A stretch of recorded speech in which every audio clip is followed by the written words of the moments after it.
Salah satu bentuk pengobatan yang subhanallah luar biasa banyak manfaatnya. Orang yang sakit kemudian dia masukkan, kalian manfaatnya luar biasa banyak ya. Mulai dari gula darah, mulai dari tekanan darah, banyak sekali manfaatnya. Selanjutnya kita bisa bikin enzim daging yang kita bisa makan atau bisa bikin enzim juga.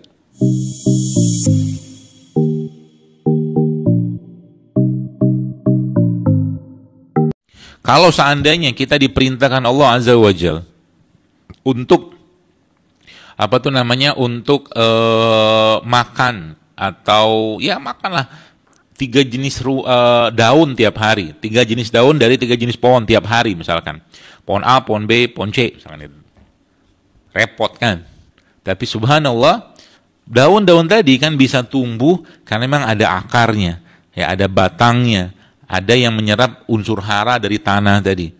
Jadi akhirnya, jadi Anda bayangkan pohon gitu kan, pohon ada akarnya, akar itu menyerap unsur hara dari tanah, kemudian naik ke atas sampailah menjadi sebagian daun, ranting, bunga, bahkan menjadi buah. Dan subhanallah, Allah tidak ingin menyulitkan kita. Allah tidak ingin menyusahkan kita. Maka Allah perintahkan tentara-tentaranya ya, yang diwahyukan olehnya untuk apa? Untuk mendatangi pohon-pohon tadi yang dikehendaki oleh Allah Subhanahu wa taala yang baik-baik. Tentara tadi datang dan menyerap apa? Menyerap sarinya tanah. Dari daun-daun tadi, bukan dari kuncup-kuncupnya, dari sari-sari bunga tadi, ya, kemudian dibawa ke sarangnya, diolah di sana dan jadilah satu produk yang namanya madu. Subhanallah kan? Jadi madu itu isinya apa? Emang saripatinya tanah. Jadi saripatinya tanah itu ada pada itu, sebab itu tidak heran Bapak Ibu sekalian, tidak heran dalam madu itu terkandung banyak sekali asam amino yang dibutuhkan oleh manusia. Dalam madu banyak sekali mengandung zat-zat yang memang diperlukan manusia untuk menjalankan perannya sebagai Abdullah. Ya, tidak heran Allah Subhanahu wa taala sampaikan dalam Al-Qur'an, Allah katakan apa? Fihi syifa'ul linas, bahwa dalam madu itu terdapat kesembuhan. Tidak banyak loh. Dalam Al-Quran itu kata-kata syifa yang Allah jelaskan. Jadi satu kata syifa itu diberikan Allah untuk madu. Yang satu lagi ada yang lainnya pada Al-Quran. Madu itu spesifik diberikan Allah, ada kesembuhan di situ. Maka Anda bayangkan kalau seandainya kita mengobati dengan sedekah, dengan ruqyah, dengan air zam-zam, dengan madu. Dan orang yang sakit kemudian dia masukkan madu dengan keyakinan pada Allah ini sebagai suatu perantara saja, sandarkan semua sama Allah, dia minta pada Allah agar Allah menyembuhkan sakitnya dengan ini sebenarnya konsep dasar Islam itu ya akidah sebenarnya.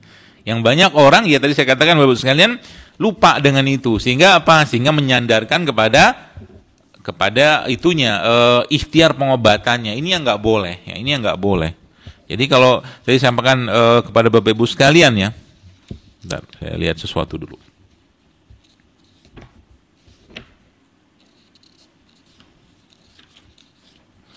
Kalau kita tadi saya jelaskan di awal tadi bahwa memang konsep dasarnya adalah faiza maritu fahuwa yashfin. Ya, jadi Allah lah penyembuhnya kita. Allah lah yang menjadi sebabnya seorang itu sembuh. Mungkin bisa jadi hanya sekedar dengan air putih, dengan sedekah, dengan kurma, tapi dikembalikan esensi pengobatan itu kepada Allah dan contoh baginda Nabi SAW. Apalagi ditambahkan dengan salah satu jenis pengobatan juga yang memang dijelaskan oleh baginda Nabi, yaitu apa? Berbekam atau hijamah. Ya. Hijamah atau berbekam salah satu bentuk pengobatan yang subhanallah luar biasa banyak manfaatnya. Ya, banyak sekali manfaatnya. Bapak Ibu bisa baca lah penelitian tentang bekam itu atau hijamah itu, terlalu banyak. Jadi dengan menggunakan modal puasa, ada ruqyah, ada sedekah, ada kurma, habatus sauda, ya, kemudian ada berbekam, sholat malam, subhanallah, terus sekalian. Harusnya umat Islam menjadi umat yang sangat sehat, harusnya. Tapi ya setan tentunya tidak mau kayak begitu. Ya, setan maunya orang itu dalam keadaan yang lemah. Begitulah kerjaannya dari dulu. Kalau nggak bikin kafir, bikin dia jauh dari agama. Meskipun dia beragama Islam atau melakukan hal-hal yang tidak dicontohkan oleh baginda Nabi, soalnya itu kerjaannya dari dulu kayak begitu. Ya, maka kita sesuatu yang membuat kita lemah itu memang kerjaannya setan. Ya, termasuk dalam piring. Ulama-ulama menyebutkan, dan saya pun baru tahu juga beberapa waktu ketika diskusi dengan seorang ustadz, ternyata ada dua kalimat yang disebutkan dalam waktu kita diskusi itu. Yang pertama, ternyata ada iblis di piringmu, kata ulama tersebut. Bukan ustadz tadi, ulama. Ada satu buku, saya lupa judulnya itu, nanti saya coba tanya lagi. Terus saya dikatakan ada 7 syahwat dalam satu piring, coba, Masya Allah. Ada 7 syahwat. Dan karena itu sebabnya Bapak Ibu sekalian, tidak heran dalam Islam, konsep kesehatan ya, yang pernah saya sampaikan itu bahwa konsep kesehatan diajarkan oleh baginda Nabi itu adalah semua bermulai atau berawal dari hati atau kolbunya dulu. Kalau kolbunya sehat, maka raganya pun akan sehat. Jadi kolbu itu panglimanya. Itu sebabnya tidak heran penyakit atau kolbu itu juga ada penyakit. Penyakitnya ada 2 secara umum. Kalau nggak syahwat, ya syubhat. Syahwat ya syubhat. Ya sesuatu yang dia memang tidak bisa kita tidak bisa kita kendalikan. Makanya doa yang diajarkan oleh baginda Nabi SAW, ya muqallibal qulub, ya musarrifal qulub, sarif quluban, itu memang begitulah adanya. Memang karena kita nggak bisa mengendalikan hati. Allah yang mengendalikannya, Allah yang menjaganya, ya, dan kita kembalikan atau serahkan semua sama Allah. Ya, jadi tugas kita apa? Pasrahkan diri kita pada Allah. Ya, supaya apa? Kolbunya nggak berubah ke yang jelek-jelek. Karena kecenderungan dari suatu kolbu itu adalah yang jelek-jelek. Jiwa itu, kata Allah dalam Al-Quran, kecenderungannya dalam surat Yusuf ya, itu kecenderungannya mengajak yang jelek-jelek, kecuali yang dirahmati oleh Allah Subhanahu wa taala ya. Jadi itu salah satu itunya, salah satu pesan pentingnya. Jadi Bapak sekalian, semakin banyak tadi katakan ada puasa, ada sedekah, ada ruqyah, ada air zam-zam, ada berbekam, ada habatus sauda, segala macam itu cuman sarannya saja. Ya, kemudian ada living foodnya, tadi saya katakan ada bahkan kayak zaman sekarang ini atau mungkin musim Ramadan seperti ini tuh subhanallah ya. Ini ya, kurma ini Bapak sekalian, ini manfaatnya luar biasa. Bahkan biji kurma saja saya mendapatkan informasi itu luar biasa banyak manfaatnya. Biji kurma nih. Jadi kalau kita lihat apapun yang Allah ciptakan tuh dari mulai luar sampai dalam tuh pasti luar biasa. Pohon kurma, pelepahnya, batangnya, bijinya, dagingnya itu semua bermanfaat. Ya. Jadi Allah Subhanahu wa taala Bapak Ibu sekalian sudah menjadikan ini semua ya sebagai sarana kita, hamba-hambanya untuk untuk melaksanakan peran sebagai Abdullah. Bahkan ternyata subhanallah dalam biji kurma saja ada 1, 2, 3, 4, 5, 6, 7 jenis asam amino di sini. Luar biasa kan? Dalam biji kurma. Ya. Jadi bisa dipakai sebagai celak, bisa dipakai meredakan sakit gigi, ya. Dan biji ini bisa diolah juga. Nah, ini Bapak Ibu mungkin bisa catat cara mengolahnya ya, cara mengolah biji kurma. Jadi cuci bersih nih biji kurma kayak begini, ya. Lalu direndam beberapa kali hingga dia lunak, dan nanti setelahnya cuci dengan air panas, lalu digosok-gosok sehingga dia bersih dan rendam sekali lagi, kemudian jemur di bawah matahari sampai 7 hari atau 10 hari. Kemudian setelah itu diletakkan di atas wajan besar selama kira-kira 1 jam sehingga betul-betul biji kurma ini kering, dan digelar ya sampai setelah dia kering tadi, digelar dulu di atas handuk atau apa sampai dia tidak panas, lalu jangan digiling ketika masih panas. Jadi gilingnya nanti setelah biji kurmanya sudah mulai dingin ya. Itu bisa jadi kopi dari biji kurma. Kopi dari biji kurma Bapak sekalian manfaatnya luar biasa banyak ya. Mulai dari gula darah, mulai dari tekanan darah, banyak sekali manfaatnya dari biji kurma tadi. Jadi kalau saat ini kita kembalikan ke kurma, maka kita sebenarnya bisa juga tidak bergantung pada biji kopi biasa. Ini Masya Allahnya. Ini misalkan nih, jeruk lah, jeruk.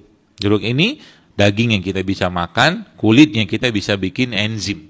Ya, kulitnya daging bisa dimakan atau bisa dibikin enzim, dan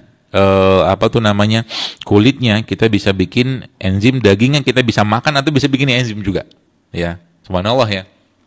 Jadi kalau Bapak Ibu nanti mau coba bikin itu bisa pakai. Jadi nanti pola ini ya. Jadi mungkin polanya ingat dicatat atau diingat 1, 3, 10. Ya, 1 itu 1 gelas gula aren atau gula merah. 3-nya 3 gelas standar sih ya. 3 gelas standar apa tuh namanya? Kulit buah seperti ini. 10-nya 10 liter air. Ya. Jadi 1, 3, 10. Satunya tadi gula aren ya, kemudian 3-nya daging kulit buah ini, kulit buah apapun bentuk kulit buahnya. Apa dia hanya jeruk ya, mungkin semangka boleh ya. Macam-macam. Kemudian 10-nya 10 liter air. Kemudian itu nanti si gula tadi sama air Anda aduk dulu sampai rata, kemudian daging kulitnya buah ini dimasukkan ke situ. Kemudian ditutup, buka tutup selama 2 minggu.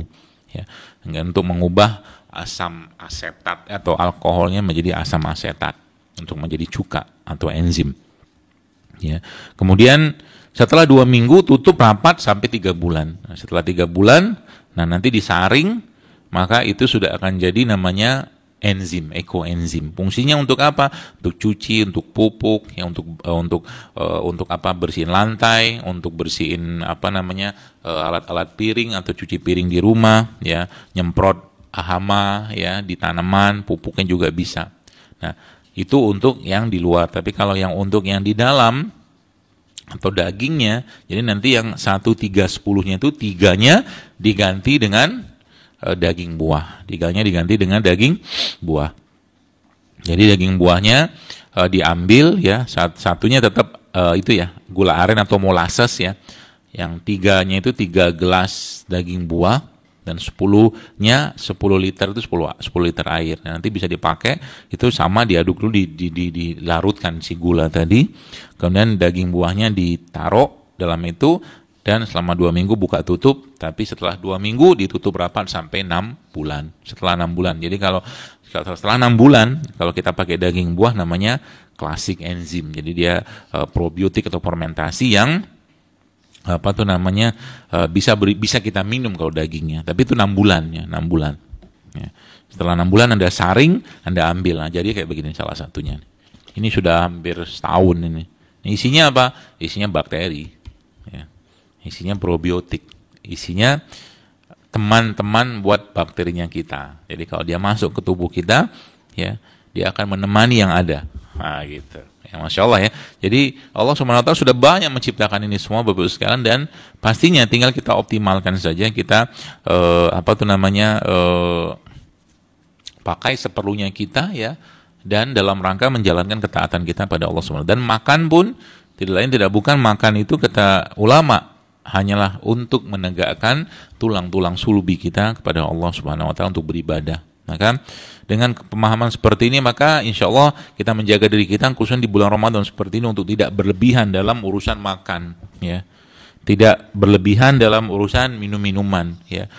Sudah cukuplah mungkin 11 bulan kita makan yang enggak sehat-sehat, ya.